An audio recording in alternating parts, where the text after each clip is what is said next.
In the name of God who makes, loves and keeps us. Amen.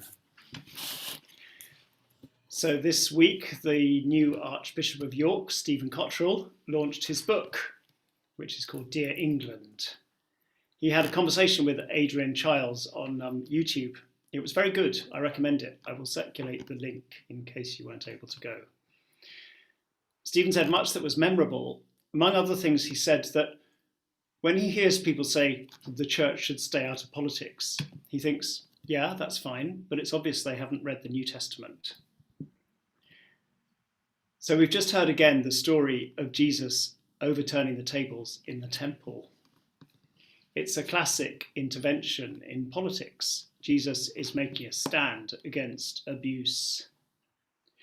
It's a symbolic act. He's making a point through direct action.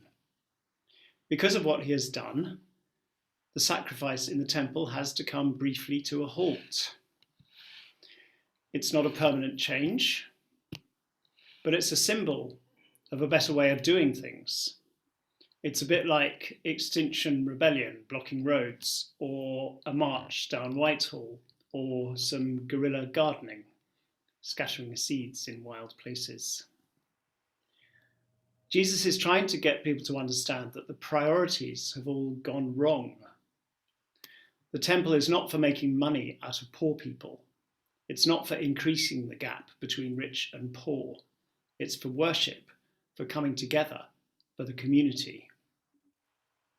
And in John's Gospel, the overturning of the temple happens right at the beginning of Jesus' ministry. It's one of his signature acts, and it symbolises that a new way of being is breaking in. We've also heard another passage in the Bible which is often misinterpreted, the Ten Commandments. Many of us associate them with a stern, unbending, unforgiving God. Thou shalt not, thou shalt not, thou shalt not.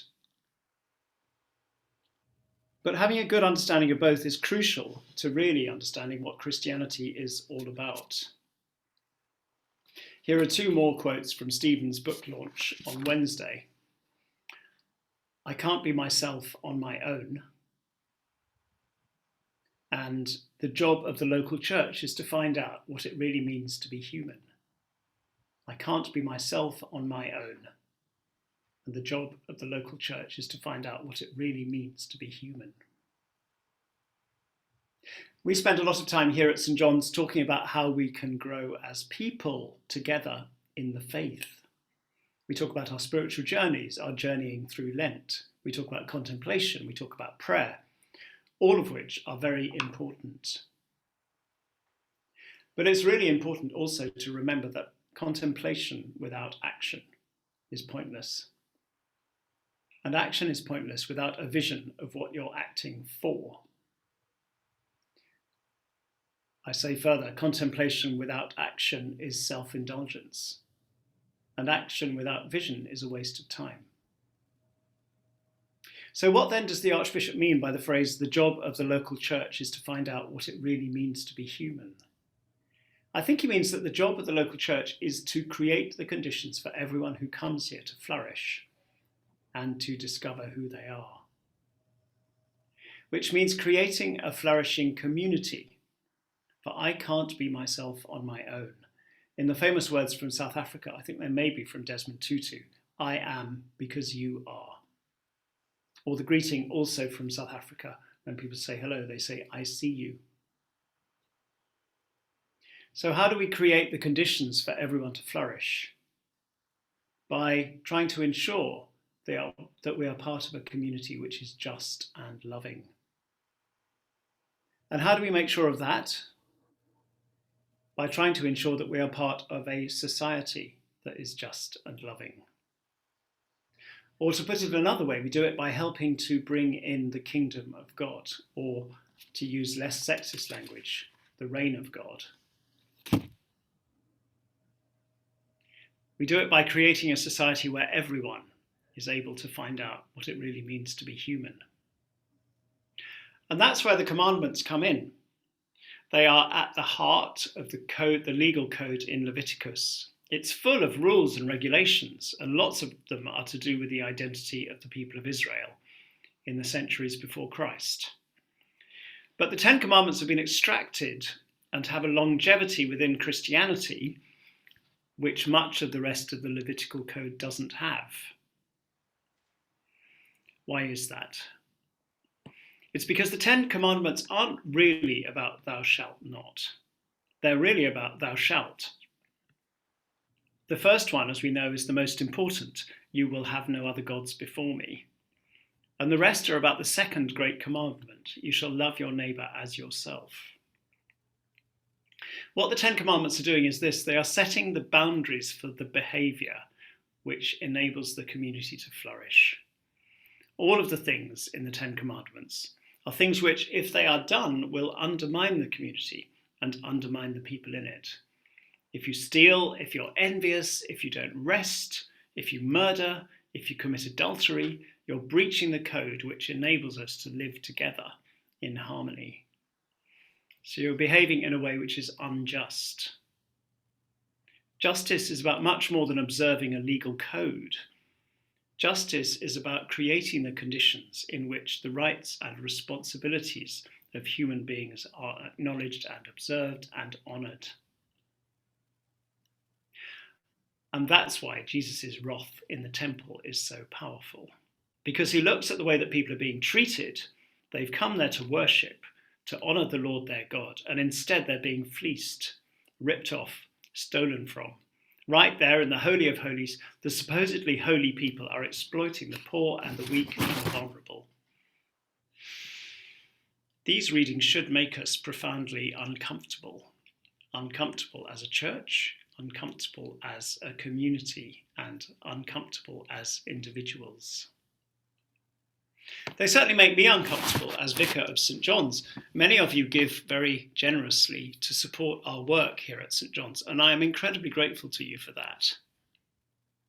But whenever I stand up here, or whenever I ask Andy to stand up here and encourage you to tithe, I'm always conscious that there is a big risk that I'm behaving like those people in the temple. Am I making giving a burden? There's such a fine line to tread between celebrating our gifts and making it an onerous duty. And I think the reading should make us uncomfortable as a society, because in so many ways we are, as a society, breaching those commandments. A question I often ask is, why on earth in the 21st century do we need food banks? I'm very ambivalent about food banks, as many of us are. It's great that as a church we're able to support people in need. It's great that we're able to send that food out to families which are hungry. But isn't there a risk that we're providing sticking plaster, when in fact, as a society, we should be making sure that nobody needs to go to the food bank? Why are we reading stories about families without enough food to put on the table? I'm reminded of the famous saying by Don Helder Camara, "When I give food to the poor, they call me a saint, but when I ask why the poor have no food, they call me a communist." Why do we still need the righteous anger that drives the fight against racial injustice? Why do we need to remember over and over again that Black Lives Matter? Why do we need LGBTI History Month and Women's History Month? And why do we read that in one of the richest countries in the world, there are so many people in terrible housing or not housed at all, while rents in London continue, even under COVID, to go up and up? The Church of England has just produced a visionary report about housing, because we believe as a church that we have a responsibility to try to make sure that we use our own resources and those of this nation to ensure that people are well housed, well fed and well cared for. It's not as if it's not possible. Look at the amazing achievements of the NHS, free at the point of need. Look at education. Why can't we do it in housing as well? In all of this, I really recommend a documentary series that I'm watching at the moment. It's called Can't Get You Out of My Head. It's an emotional history of the world by Adam Curtis. It's 6 documentaries, so it's quite a chunk, but it's a really powerful and disturbing explanation of how we've got to where we are. And I will circulate the link to that as well. And I think these readings should make us uncomfortable as individuals, because we are all complicit in this. Let whoever is without sin cast the first stone. We need to remember the Ten Commandments because we all fall short in different ways. We have to constantly work for the reign of God because we are all in different ways undermining it. Let whoever has never coveted cast the first stone. It's our desire for things that we don't have which makes society such a brutal place. And the response to COVID has shown in so many ways that another world is possible. Not just because of the reduction in carbon outputs, they're not enough, but they are a step in the right direction towards reversing catastrophic climate change. Not just because many of those who were becoming sceptical have been reminded how crucial and effective the NHS can be.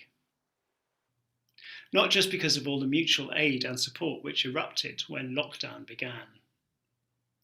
And not just because government has identified some immediate and surprising ways of meeting needs. But above all, because we have tried to act together. There is a lot to be criticised about responses, both here and across the world. But so often in the pandemic, I've had a real sense that we have had a renewed commitment to love and to justice. And as the Archbishop of York also said on Wednesday, I don't know anyone who wants to go back to where we were before. So where does that leave us as a church, as a society, and as individuals? Well, just to remind you, contemplation without action is self-indulgent, and action without contemplation is futile. I can't be myself on my own. The job of the local church is to find out what it really means to be human. We are, my friends, called to witness to and to live out a better world where everyone can flourish, where the watchwords are love and justice, and where we have no other gods but God. Jesus calls us forward into that world through his action in the temple and through his prayers then and now and forever. It's not about thou shalt not, it's about thou shalt. Thou shalt love the Lord your God with all your heart and with all your soul and with all your mind. So let me end today with the collect which Duncan prayed earlier on our behalf. It's from a book called Inclusive Worship by Stephen Shakespeare, and it speaks clearly into the truth of our need for us to overturn our world in order to create a better one. Lord of the overturning, your passion sweeps away the calculating religion, the pious profiteering which keep us safely outside the holy places. May we find our way through the debris of all that protected us, to find your dangerous heart and our world upside down through Jesus Christ, our exiled Lord. Amen.